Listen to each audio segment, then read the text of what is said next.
Today I'm going to show you how I prepare my Braveeer Silicone Mermaid Tails for storage during the off-season. These silicone mermaid tails are made with food-grade silicone rather than medical-grade silicone, so they benefit from some special treatment that you wouldn't give to a traditional silicone mermaid tail. If you would like help ordering any of the mermaid tails from Braveeer.com, or if you would like to know more about a special $700 tail offer, please feel free to email me at shadow@mermaidtraveltails.com. Step 1 of getting your mermaid tail ready is to place a blanket, tarp, or oversized tablecloth on a clean, flat surface.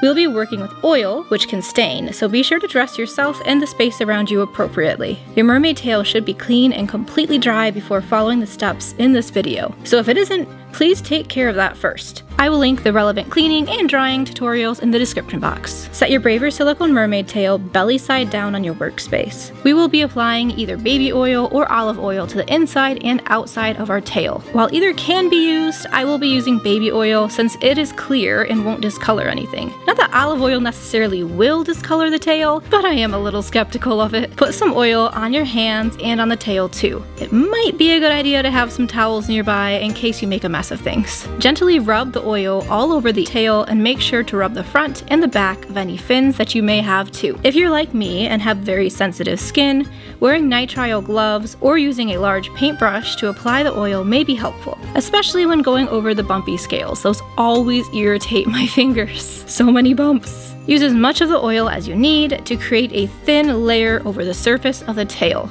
You can usually tell where you've oiled up the tail since that area will look extra shiny and healthy. After you've lathered up one side of your tail, you will now oil up the inside of your tail as well. This can be a little tricky to do since you can't always see what you're doing, so just do your best. Any amount of moisture you give your tail will be better than not doing anything for it at all. If your Braveeer Silicone Mermaid Tail has a closed fluke with a monofin glued inside of it, then you will only oil the inside of the scale base of the tail. But since this tail has an open fluke, I will be able to apply the oil to the entire inside area of the tail. Do whatever works best for you and your mermaid tail. When you're done with the inside of the tail, you can flip the tail over and apply oil to the other side. Please enjoy the music as I give this tail some TLC, then we'll move on to the next step in the mermaid tail storage process.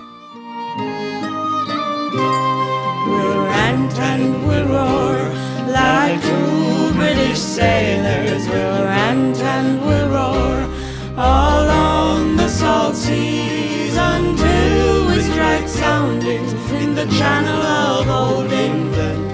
From Newsham to Scilly, 'tis 35 leagues. Now that your tail is moisturized, we're going to get it ready to be packaged away for storage. So here are 3 ways you can fold your Braveeer Silicone Mermaid Tail for storage. Option 1. We will call this the skinny log.